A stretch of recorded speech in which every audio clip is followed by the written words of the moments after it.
नमस्कार। संतोष की रिपोर्ट में आप सबों का स्वागत है। और आज हम संतोष की रिपोर्ट में तेजस्वी के उस सियासी दाव की चर्चा कर रहे हैं जिस दाव के सहारे वो 2025 में बिहार साधना चाहते हैं। वह दाव कितना सफल होगा ये तो परिणाम सामने आने के बाद ही देखने को मिलेगा, लेकिन इतना तय है तेजस्वी के जो भी सलाहकार हैं या जो इस तरीके के इवेंट का आयोजन करने वाले लोग हैं, कहीं न कहीं बार बार तेजस्वी को गलत सलाह दे रहे हैं। चाहे वो डांस करने का हो मेरिन ड्राइव पे, या फिर देर रात पूर्णिया कॉलेज का जो हॉस्पिटल है उसका हॉस्पिटल के औचक निरीक्षण का हो। सलाह देने वाला शायद याद नहीं रहा होगा कि स्वास्थ्य मंत्री रहे थे, और स्वास्थ्य मंत्री रहते ही इन्होंने क्या किया है जो आज ये दिखा रहे हैं।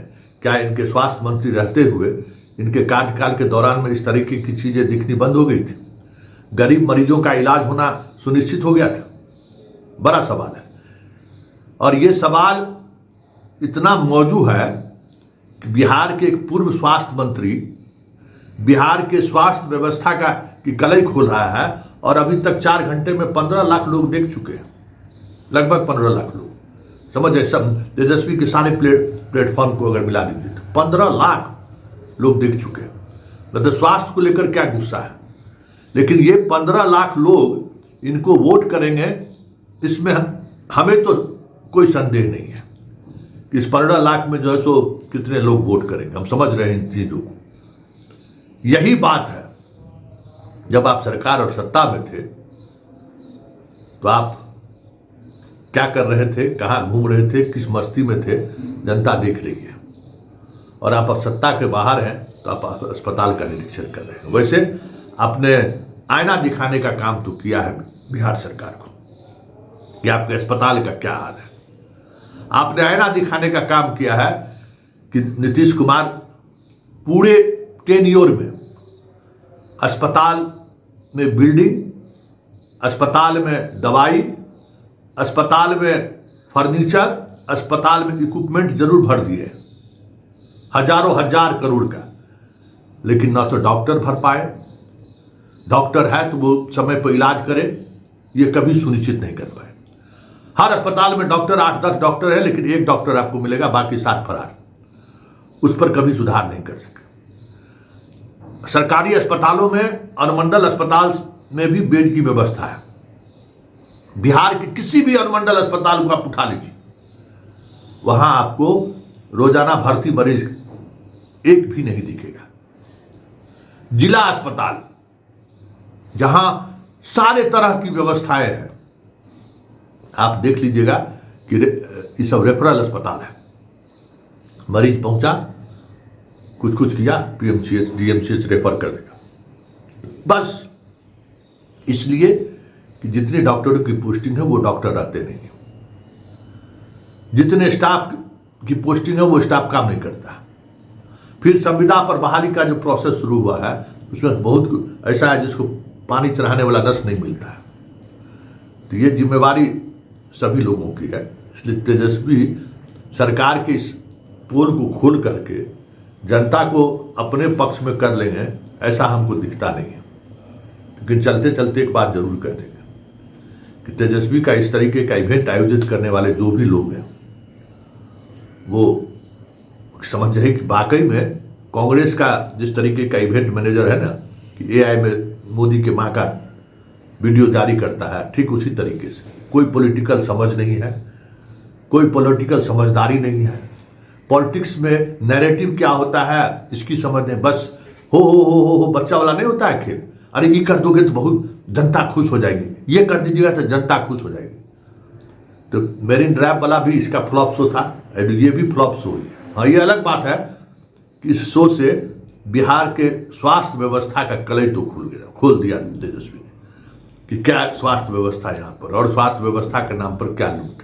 और वो भी तब जब प्रधानमंत्री 15 तारीख को बिहार आने वाले हैं। जरा देखिए तेजस्वी का वो रिपोर्टिंग, हम तो इसको रिपोर्टिंग कहेंगे, रिपोर्टाज कहिए इसको, कि क्या हाल है बिहार के स्वास्थ्य व्यवस्था का।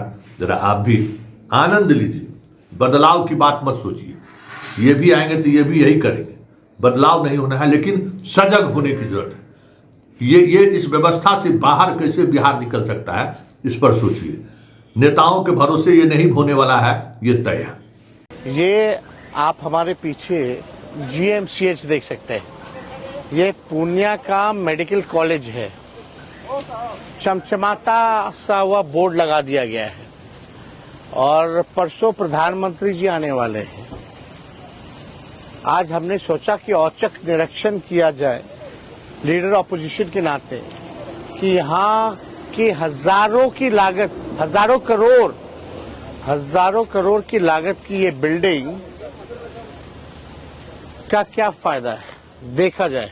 लोगों को सुविधाएं मिल रही हैं, फायदा हो रहा है या नहीं हो रहा है, ये आकर के हम देखें।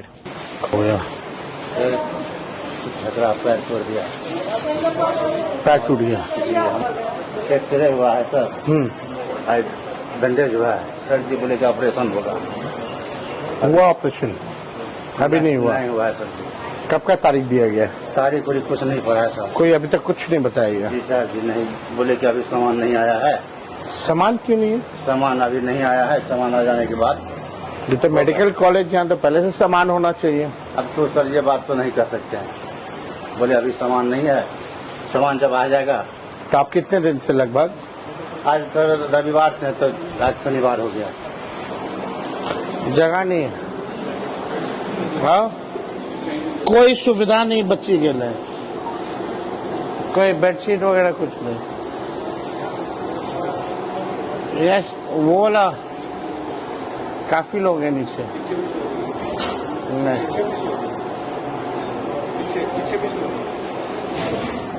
फिर भी बच्चा सोने दी।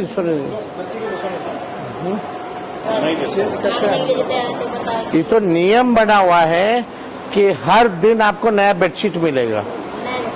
नहीं देता।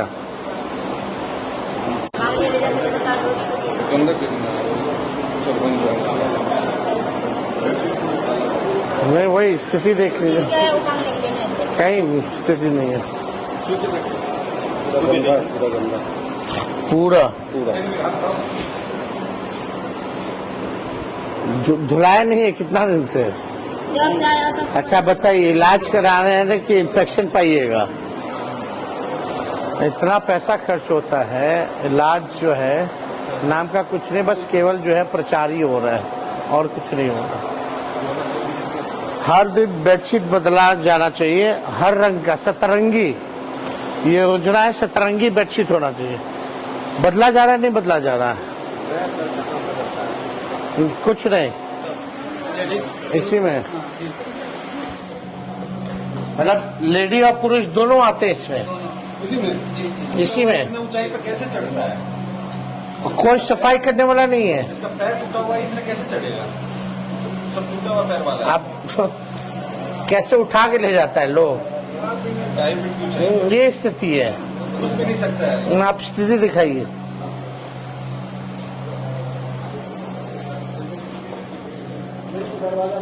खिड़की भी नहीं है, खिड़की भी नहीं है यहाँ। बल्कि हम लोग मिशन 60 डेज चालू किए थे। ये पूर्णिया मेडिकल कॉलेज की स्थिति है। ये आपसे महिला पुरुष सबको इसी में आना पड़ता। क्या कॉरिडोर? नमस्कार नमस्कार। मतलब आप समझिए, डेंगू का सीजन आने वाला है ना? ये टाइम है ना डेंगू का। और पेशेंट्स अगर ऐसे रहेंगे, कोई सुविधा नहीं, बल्कि डेंगू में हम लोग नया अभियान चलाते हैं, कोई सुविधा नहीं है। और तभी हम लोगों ने कई डिपार्टमेंट भी यहाँ चालू किए थे। अब तो लगता नहीं है, न ये रेफरल पॉलिसी का जो हम बनाए थे, न उसका फॉलो हो रहा है, न मिशन 60 डेज का फॉलो हो रहा है। और नर्सेज ड्यूटी पे कितने हैं? एनएम जीएनएम कितने हैं आपके पास? तो सर आउट ऑफ 285 55 है हमारे पास, बाकी 4-5 इस पे, यानी वैकेंसी कम है। आउट ऑफ 285 ओनली 20% कैपेसिटी यहाँ, मतलब समझिए। चलिए आईसीयू चलते हैं मेडिकल कॉलेज पूर्णिया के। मतलब बिल्डिंग इतना शानदार वहाँ है और सारे पेशेंट मोस्टली यहाँ पड़े हुए हैं।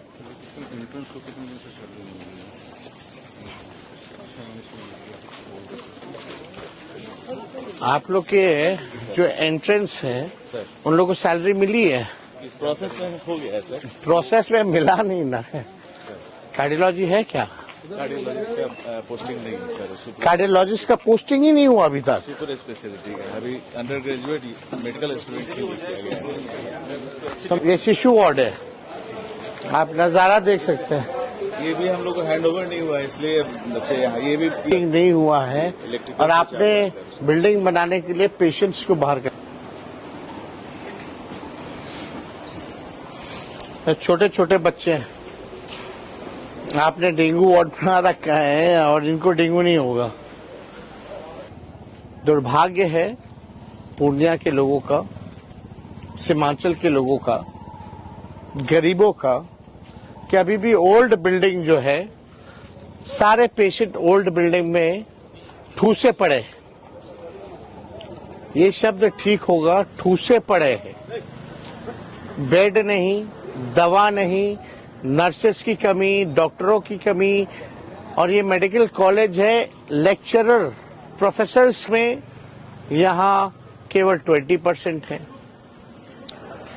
मरीज को कोई सुविधा नहीं, बल्कि सरकार का नियम है, अगर केवल बेडशीट की बात करें तो हर दिन यानी हफ्ते में 7 दिन आते हैं, 7 दिन अलग अलग रंग का बेडशीट जो है वो बदलना चाहिए।